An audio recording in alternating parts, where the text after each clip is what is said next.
नमस्कार, स्वागत है आपका एक महत्वपूर्ण क्लास में। कैसे हैं? मुझे उम्मीद है कि आप अच्छे होंगे। तो आज की जो वीडियो है वो हिंदी साहित्य उपन्यास प्रेमचंद प्रयोग का पार्ट दूसरा है। मुझे उम्मीद है कि आपने पहला पार्ट जरूर देखा होगा। तो चलिए शुरू करते हैं इस वीडियो को।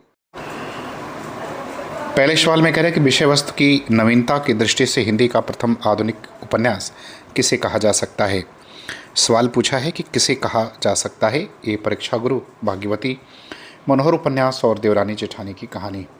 तो आपको बताना है कि विषय वस्तु की नवीनता की दृष्टि से किसे जो है कहा जा सकता है। ये सवाल पूछा है किसे कहा जा सकता है, तो ये कहा जा सकता है भाग्यवती को, जो है विकल्प बी उत्तर इसका सही होगा। चूँकि परीक्षा गुरु को अंग्रेजी ढंग का पहला मौलिक उपन्यास माना जाता है, किंतु 1877 में श्रद्धाराम फुलौरी के द्वारा लिखा गया यह उपन्यास जो है विषय वस्तु की नवीनता की दृष्टि से हिंदी का पहला उपन्यास अवश्य कहा जा सकता है। दूसरे सवाल पर आते हैं करें कि आचार्य रामचंद्र शुक्ल ने हिंदी लेखकों का ध्यान नए ढंग के उपन्यासों की ओर आकर्षित होने का मुख्य श्रेय किसे दिया। ए अंग्रेजी उपन्यासों के अनुवाद को, बी संस्कृत की कथा आख्यायिका को, सी बंगला साहित्य की देखा देखी को और डी मध्यकालीन प्रेम कहानियों को। तो किसको दिया ये आपको क्या करना है वो बताना है कि दूसरे का उत्तर कौन सा सही हो जाएगा। तो ये सही आपका हो जाएगा, विकल्प सी जो है इसका उत्तर सही होगा, बंगला साहित्य की देखा देखी को। शुक्ल जी के अनुसार नाटकों और निबंधों के रुझाव रहने पर भी लेखकों का ध्यान बंगाल की देखा देखी नए ढंग के उपन्यासों को गया। उस समय बंगाल में बहुत अच्छे उपन्यास जो है निकल चुके थे, जिनकी शून्यता हटाने के लिए अनुवाद अवश्य जो है आवश्यक प्रतीत हुए। तो इसलिए जो है विकल्प सी उत्तर सही होगा। तीसरे सवाल पर आते हैं करें कि लाला श्रीनिवास दास ने परीक्षा गुरु उपन्यास की रचना किस पद्धति पर की है। ए संस्कृत की कथा पद्धति पर, बी अंग्रेजी उपन्यासों की नई चाल पर, सी तिलस्मी अयारी पद्धति पर और डी ऐतिहासिक रोमांस की पद्धति पर। तो किस पर किया है ये आपको बताना है। तो ये इन्होंने जो है वो अंग्रेजी उपन्यासों की नई चाल पर किया, विकल्प बी उत्तर सही हो जाएगा। चौथे सवाल पर आते हैं। कथन में कह रहे हैं कि प्रेमचंद पूर्व युग के ऐतिहासिक उपन्यास सच्चे अर्थों में ऐतिहासिक उपन्यास नहीं है। कारण में कह रहे हैं कि लेखकों की प्रवृत्ति इतिहास के अन्वेषण के बजाय रहस्यमय घटना चक्रों और विलास लीलाओं के चित्रण में अधिक थी। तो आपको बताना है कि इसमें कौन सा उत्तर सही होगा। ए सही पर आर गलत, बी ए और आर दोनों गलत, सी ए गलत पर आर सही और डी ए और आर दोनों सही हैं। आर ए की सही व्याख्या है। तो इसका उत्तर क्या होगा। देखिए इस युग के लेखक इतिहास के सत्य का अनुसंधान करने के बजाय कौतूहलवर्धक घटनाओं और प्रणय कथाओं में लीन हो जाते थे। वे इतिहास की चिंता छोड़कर पाठकों के रंजक वाली काव्यधारा में बह जाते थे। तो इस हिसाब से देखेंगे तो विकल्प डी उत्तर इसका क्या होगा वो सही हो जाएगा। बात करते हैं सवाल नंबर 5 की। कह रहे किशोरीलाल गोस्वामी के उपन्यास लीलावती के संदर्भ में कौन सा कथन असत्य है। ए यह एक स्त्री प्रधान सामाजिक उपन्यास है, बी इसकी पात्र लीलावती और कलावती दो बहनें हैं, सी लीलावती एक सती साध्वी है जो ललित किशोर से प्रेम करती है और डी कलावती अंततः घृणित रोग से पीड़ित होकर आत्महत्या कर लेती है। तो कौन सा कथन असत्य है ये बताना है। तो देखिए विकल्प ए जो है इसमें पूर्ण नहीं है, ये आधा असत्य है। देखिए इसे जो है सामाजिक उपन्यास तो बताया गया है, बात सही है, जबकि गोस्वामी जी ने के उपन्यासों में सामाजिकता के साथ साथ वासनापरक चित्रण भी हमें देखने को मिलता है। तो यह महत्वपूर्ण है कि कलावती आधुनिक जीवन की चमक से प्रभावित होकर नौकर के साथ भाग जाती है और अंततः जो है उसका दुखांत होता है और दुखांत अंत को प्राप्त होती है। तो इस आधार पर हम कह सकते हैं कि सामाजिकता तो था इस उपन्यास में, लेकिन साथ साथ वासनापरक चित्रण भी इन उपन्यासों में देखने को मिलता है। तो इस तरह जो है विकल्प ए इसमें असत्य होगा। बात करते हैं सवाल नंबर 6 की। कहले बालकृष्ण भट्ट के उपन्यास 100 अजान एक सुजान का मूल उद्देश्य क्या है। ए तिलस्मी घटनाओं के माध्यम से मनोरंजन करना, बी अनमेल विवाह के दुष्परिणामों को दिखाना, सी युवाओं को कुसंगति से बचाकर चारित्रिक शिक्षा देना और डी गोवध निवारण की भावना का प्रचार करना। तो इसका मूल उद्देश्य क्या है ये आपको जो है क्या करना है बताना है। तो इसका मूल उद्देश्य है युवाओं की कुसंगति को से बचाकर चारित्रिक शिक्षा देना। तो विकल्प सी इसका उत्तर जो है वो क्या होगा वो सही हो जाएगा। यह उपन्यास वास्तव में युवाओं के लिए ही लिखा गया है। इसमें सेठ हीराचंद के पौत्रों श्रद्धिनाथ और निधिनाथ को जालसाजों के चंगुल से निकालकर सुजान चंद्रशेखर द्वारा बचाने और सही मार्ग पर लाने की कहानी जो है इस उपन्यास में कही गई है। बात करते हैं सवाल नंबर 7 की। 7 नंबर सवाल में कह रहे हैं कि कालक्रम की दृष्टि से बंकिम बाबू के हिंदी में अंकित उपन्यासों का सही अनुक्रम क्या है? ए मृणालिनी, दुर्गेश नंदिनी, युगलंगु युगलंगुरी। बी कह रहा है कि दुर्गेश नंदिनी, मृणालिनी, युगलंगुरी। सी कह रहा है कि युगलंगुरी, मृणालिनी, दुर्गेश नंदिनी। और डी कह रहा है कि दुर्गेश नंदिनी, युगलंगुरी और मृणालिनी। तो कौन सा विकल्प इसमें सही होगा ये बताना है। तो देखिए, दुर्गेश नंदिनी 1873 में, मृणाली 1880 में और युग लंगुरी जो है 1880 में प्रकाशित है। तो इस हिसाब से विकल्प बी जो है इसका उत्तर क्या होगा, वो करेक्ट आंसर हो जाएगा। सवाल नंबर 8 पर आते हैं। करें कि हिंदी में तिलस्मी अयारी उपन्यासों के प्रवर्तक बाबू देवकीनंदन खत्री के संबंध में कौन सा तथ्य सही नहीं है? ये करें कि उनके पूर्वज लाहौर के निवासी थे। बी आचार्य शुक्ल ने उन्हें पहले मौलिक उपन्यास लेखक रूप में मान्यता दी है। सी चंद्रकांता उपन्यास में विजयगढ़ की राजकुमारी चंद्रकांता और नौगढ़ के राजकुमार वीरेंद्र सिंह की कथा है। और डी उन्होंने भूतनाथ उपन्यास को 24 भागों में पूरा किया। तो कौन सा कथन जो है वो सत्य सही नहीं है, ये आपको क्या करना है वो बताना है। तो इसका उत्तर विकल्प डी जो है वो सही हो जाएगा। भूतनाथ उपन्यास खत्री जी का अधूरा उपन्यास है, जिसे बाद में उनके पुत्र दुर्गा प्रसाद खत्री ने पूरा किया था, और ये 24 भाग में नहीं है। जबकि चंद्रकांता संतति जो इनका उपन्यास है वो 24 भागों में लिखा गया है। बात सवाल नंबर 9 की करते हैं। करें किशोरीलाल गोस्वामी के किस उपन्यास को बंगाल में नवाबू बिलास की परंपरा में रखा जा सकता है? ए चपला या नव्य समाज चित्र, बी स्वर्गीय कुसुम या कुसुम कुमारी, सी मल्लिका देवी या बंग सरोजनी, और डी सुल्तान रजिया बेगम। तो किसको जो है नवाबू बिलास की परंपरा में रखा जा सकता है? तो ये उपन्यास है आपका चपला या नव्य समाज चित्र, अर्थात विकल्प ए उत्तर इसका क्या होगा, वो सही है। देखिए, इसे जो है बंगला के नवाबू बिलास की परंपरा में रखा जा सकता है। ये अपने समय का बहुचर्चित उपन्यास में इसमें नव्य समाज का प्रतिनिधित्व करने वाले पात्रों और उनके दोषों का जो है उच्चित्रण किया गया है। सवाल नंबर 10 पर आते हैं। अगर हिंदी का कानन डायल किसे जो है वो कहा जाता है? ये देवकीनंदन खत्री, किशोरीलाल गोस्वामी, गोपाल राम गहमरी या जय रामदास गुप्ता। किसे कहा जाता है? तो गोपाल राम गहमरी को कहा जाता है। 11 नंबर सवाल पर आते हैं। करें कि लज्जराम मेहता के उपन्यास आदर्श हिंदू का मुख्य प्रतिपाद क्या है? ए पाश्चात्य शिक्षा का अंधानुकरण दिखाना, बी सनातन धर्म का दिग्दर्शन और पारिवारिक आदर्श की स्थापना, सी अनमेल विवाह की कुप्रथा का विरोध, और डी राजाओं के विलासी जीवन का पर्दाफाश।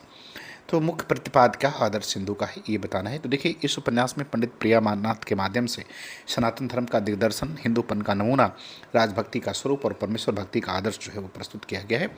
इस हिसाब से विकल्पी उत्तर इसका क्या होगा, वो सही हो जाएगा। सवाल नंबर 12 पर आते हैं। आपको सूची 1 में लेखक और सूची 2 में उपन्यास मिलेंगे। आपको इसको सुमेलित करके बताना है कि कौन सा विकल्प जो है वो सही है। ए, बी, सी और डी इन विकल्पों में से कौन सा विकल्प जो है वो सही है? राधा कृष्णदास श्यामा स्वप्न, ठाकुर जगमोहन सिंह परीक्षा गुरु, श्रद्धाराम फुलौरी निशहा हिंदू, और लाला श्रीनिवास दास भाग्यवती। देखिए, राधा कृष्णदास निशहा हिंदू लिखा इन्होंने, तो पहले का तीसरा हो जाएगा। ठाकुर जगमोहन सिंह का श्यामा स्वप्न पहला हो जाएगा। श्रद्धाराम फुरौली का जो है वो आपका क्या हो जाएगा, श्रद्धाराम फुरौली का भाग्यवती हो जाएगा आपका, और लाला श्रीनिवास दास का परीक्षा गुरु हो जाएगा। तो इस तरह से अगर हम मिलाने पर देखें तो पहले का जो है वो थर्ड हो जाएगा, बी का आपका फर्स्ट, अर्थात विकल्प ए उत्तर सही हो जाएगा। सवाल नंबर 13 पर आते हैं। करके चंद्रकांता उपन्यास को यथार्थवाद के प्रथम उपन्यास का महाकाव्य किस आलोचक ने कहा है? ए आचार्य शुक्ल, माता प्रसाद गुप्त, प्रदीप सक्सेना और किशोरीलाल गोस्वामी। तो किसने है यथार्थवाद के प्रथम उत्थान का महाकाव्य जो है इस उपन्यास को कहा है? तो अगर देखें इन विकल्पों में से, तो ये बात जो है प्रदीप सक्सेना ने कही थी। विकल्प सी उत्तर जो है इसका क्या होगा, वो सही हो जाएगा। सवाल नंबर 14 पर आते हैं। करें कि अयोध्या सिंह उपाध्याय हरिऔध के उपन्यासों की प्रमुख विशेषता जो है वो क्या है? ए जासूसी प्रवृत्तियों का समावेश, बी ठेठ हिंदी और तद्भव प्रधान भाषा का प्रयोग, सी अंग्रेजी जीवन शैली का समर्थन, और डी ऐतिहासिक सत्यों का अन्वेषण। तो इसका उत्तर आपको बताना है कि इसका सही उत्तर जो है वो क्या होगा। तो हिंदी में ठेठ हिंदी और तद्भव प्रधान, विकल्पी उत्तर सही है। सवाल नंबर 15 पर आते हैं। गोपाल राम गहमरी ने जासूस नामक मासिक पत्र है कब निकालना प्रारंभ किया? ए 1898, 1905, 1910 और 1900। तो इसका सही उत्तर क्या होगा ये बताना है। देखिए, जासूस पत्रिका गहमरी जी निकालते थे, और ये निकालते थे 1900 में, अर्थात विकल्प डी उत्तर जो है वो इसका क्या होगा, वो सही होगा। 16 नंबर सवाल में कह रहे हैं कि ब्रजनंदन सहाय का कौन सा उपन्यास आत्मकथात्मक शैली में लिखा गया है। ए सौंदर्योपासक, अरण्यबाला, राधाकांत और राजेंद्र मालती। तो कौन सा उपन्यास जो है वो आत्मकथात्मक शैली में जो है वो लिखा गया है, ये बताना है। तो वो उपन्यास राधाकांत है, ये लिखा गया है आत्मकथात्मक शैली में लिखा गया है। इसमें 2 खंडों में लिखा गया। प्रथम खंड में पात्र राधाकांत और द्वितीय खंड का पात्र जो है वो मित्र हरिंद अपनी कथा जो है वो कहते हैं। सवाल नंबर 17 पर आते हैं। करेक्ट, मन्नन द्विवेदी द्वारा रचित उपन्यास रामलाल किस प्रकार का उपन्यास माना जाता है। ए घटना प्रधान उपन्यास, चरित्र प्रधान उपन्यास, भाव प्रधान उपन्यास और तिलस्मी उपन्यास। तो 17 वाले सवाल में बताना है कि किस तरह का उपन्यास माना जाता है। तो देखिए, रामलाल एक साधारण किसान का बालक है जो पतन की ओर बढ़ता है, किंतु अंततः उसमें सुधार होता है। उसे एक चरित्र प्रधान उपन्यास कहा जा सकता है, अर्थात विकल्प बी उत्तर सही है। सवाल नंबर 18 पर आते हैं। करें कि अयार शब्द का अर्थ खत्री जी के अनुसार क्या है। ए एक जासूसी जादूगर, बी वह जो एक फन को जानता हो और रूप बदलने में माहिर हो, सी राजा का मुख्य सेनापति और डी एक काल्पनिक भूत। तो खत्री जी के अनुसार इसका अर्थ बताना है, तो ये है वह एक फन जानता है जो रूप बदलने में माहिर हो, अर्थात विकल्प बी उत्तर सही है। 19 नंबर सवाल पर आते हैं। कह रहे हैं कि किशोरीलाल गोस्वामी ने अपने ऐतिहासिक उपन्यास तारा की रचना में किस ऐतिहासिक स्रोत का उपयोग किया है। ए कर्नल टाडकृत राजस्थान, बी आईन अकबरी, सी मुंतख उत तवारीख और डी पृथ्वीराज रासो। तो किसका जो है वो वर्णन किया है, ये आपको बताना है। इसमें किस स्रोत का जो है उल्लेख ऐतिहासिक स्रोत का किया है, तो वो उन्हें किया। देखिए, गोस्वामी जी ने जब तारा उपन्यास लिखा तो लिखने में कर्नल टाट के द्वारा राजस्थान, फ्रेंच यात्री बर्नियर के यात्रा विवरण और सिगन म्यानिशी के विवरणों की जो है उन्होंने इसमें सहायता ली। तो विकल्प ए उत्तर सही हो जाएगा। सवाल नंबर 20 पर आते हैं। करें कि प्रसिद्ध उपन्यास भागवती का मुख्य उद्देश्य क्या था। ए अंग्रेजों के विरुद्ध विद्रोह करना, बी भारत की स्त्रियों को गृहस्थ धर्म की शिक्षा देना, सी ऐतिहासिक गौरव का गान करना और डी जासूसी कला का प्रदर्शन। तो भागवती का मुख्य प्रतिपाद क्या है या मुख्य उद्देश्य क्या है, ये आपको बताना है। तो इसका मुख्य उद्देश्य है भारत की स्त्रियों को गृहस्थ धर्म की शिक्षा देना, अर्थात विकल्पी उत्तर सही हो जाएगा। 21 नंबर सवाल पर आते हैं। करें कि मिश्र बंधु ने अपने किस उपन्यास के माध्यम से कन्याकुज ब्राह्मणों का उल्लेख और सामाजिक समस्याओं की ओर संकेत किया है। ए लालचीन, बी बीरमणि, सी कमलिनी और डी मल्लिका देवी। तो किस उपन्यास के माध्यम से उन्होंने कन्याकुज ब्राह्मणों का उल्लेख जो है इन्होंने किया है। तो मिश्र बंधुओं ने अपने उपन्यास वीरमणि के माध्यम से किया है। विकल्प बी उत्तर सही होगा। एक ऐतिहासिक उपन्यास में नैमिषारण्य के नैमिनाथ त्रिपाठी के माध्यम से कन्याकुज ब्राह्मणों का उल्लेख किया और उनके सुधारवादी दृष्टिकोण को जो है वो अपनाया है। सवाल नंबर 22 पर आते हैं। करें कि वैश्या जीवन के गहरे दर्द को सामने लाने वाला हिंदी का संभवतः पहला उपन्यास कौन सा है। ए स्वर्गीय कुसुम या कुसुम कुमारी, बी लीलावती या आदर्श सती, सी त्रिवेणी या सौभाग्य श्रेणी और डी चपला या नव्य समाज चित्र। तो कौन सा संभवतः पूछा है कि कौन सा उपन्यास है, तो ये उपन्यास कुसुम कुमारी हो जाएगा, अर्थात विकल्प ए उत्तर इसका क्या होगा वो सही हो जाएगा। किशोरीलाल गोस्वामी के द्वारा लिखा गया है। नायिका को वेश्यावृत्ति के लिए बाध्य किया जाता है। वह कहती है कि संसार में यदि सचमुच किसी का जीवन मरने से करोड़ों दर्जे बुरा हो सकता है तो वह जो है वो वेश्याओं का होता है। करते हैं सवाल नंबर 23 की। कह रहा है कि गंगा प्रसाद गुप्त द्वारा रचित कौन सा उपन्यास ऐतिहासिक श्रेणी में आता है। ए कश्मीर पतन, बी हम्मीर, सी उपरोक्त सभी। तो उपरोक्त सभी जो है इस श्रेणी में आते हैं। इसके अलावा इन्होंने जो है वो वीर पत्नी, कुमार सिंह सेनापति, हमीर जैसे कई ऐतिहासिक जो है उपन्यास लिखे हैं। सवाल नंबर 24 पर आते हैं। करें कि अद्भुत घटना प्रधान उपन्यासों की प्रेरणा हिंदी लेखों में मुख्यतः किससे प्राप्त हुई। ए रेनाल्डसन कृत mysteries of the court of London, B Shakespeare के नाटकों से, सी संस्कृत की कादम्बरी से और डी प्रेमचंद के उपन्यासों से। तो किससे मुख्यतः प्राप्त होती है ये आपको बताना है। तो ये प्राप्त होता है रेनाल्ड कृत mysteries of the court of London से प्राप्त होता है। तो विकल्प ए उत्तर इसका सही हो जाएगा।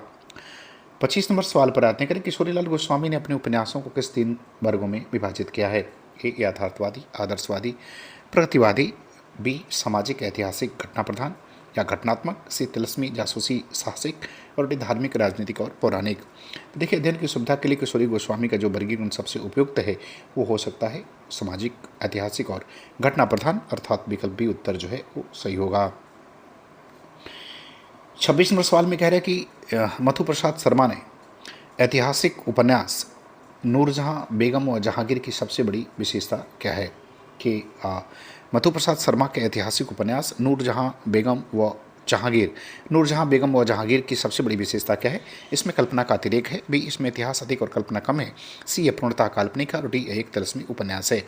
तो आपको बताना है कि इसका सही उत्तर क्या होगा। देखिए, मधु प्रसाद शर्मा ने इस उपन्यास की सबसे बड़ी विशेषता ये है कि इसमें इतिहास अधिक और कल्पना कम है, अर्थात विकल्पी उत्तर सही हो जाएगा। सवाल नंबर 27 पर आते हैं करके ठेठ हिंदी का ठाठ एक अन्य नाम क्या है? ए, अतकिला फूल, देवबाला, श्यामा स्वप्न और नूतन ब्रह्मचारी। देखिए, इस उपन्यास का एक और नाम देवबाला है। विकल्पी उत्तर सही होगा। अवधेश सिंह उपाध्याय हरिऔध ने लिखा है। 1899 इसका प्रकाशन वर्ष है। सवाल नंबर 28 पर आते हैं करें कि लंदन रहस्य और नरपिशाच जैसे अंग्रेजी उपन्यासों का हिंदी अनुवाद किसने किया था? ए, बाबू रामकृष्ण वर्मा, हरकृष्ण जौहर, किशोरीलाल गोस्वामी और गोपाल राम गहमरी। तो इन उपन्यासों का जो है वो अनुवाद या किसने अंग्रेजी से जो है वो किया? तो किया था उन्होंने हरे कृष्ण जौहर ने, अर्थात विकल्पी उत्तर जो है वो सही हो जाएगा।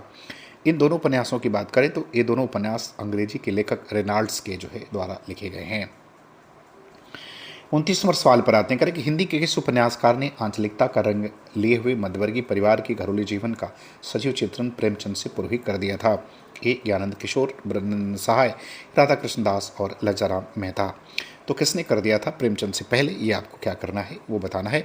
तो ये ज्ञानेंद्र किशोर ने जो है वो कर दिया था। विकल्प ए उत्तर जो है उसका क्या होगा? सही होगा। इनका एक उपन्यास है जिसका नाम गुलनार है। इसके विषय में ज्ञानचंद की टिप्पणी है कि 1890 के दशक में मध्यवर्गीय परिवार के घरेलू जीवन का इतना सजीव चित्रण दूसरा हमें देखने को कहीं नहीं मिलता है, जिसमें आंचलिकता का पुट भी दिखाई देता है।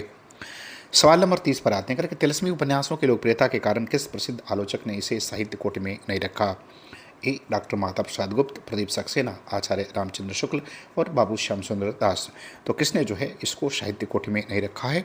तो शुक्ल जी ने इसे साहित्य कोटि में नहीं रखा। यद्यपि तिलस्मी उपन्यास अत्यधिक लोकप्रिय थे, किंतु शुक्ल जी ने इन्हें साहित्य कोटि में नहीं रखा। उनका मानना था कि ये केवल मनोरंजन और कौतूहल के लिए लिखे गए हैं। तो मुझे उम्मीद है कि वीडियो आपको पसंद आएगी। पूरा वीडियो देखने के लिए आपका बहुत बहुत धन्यवाद।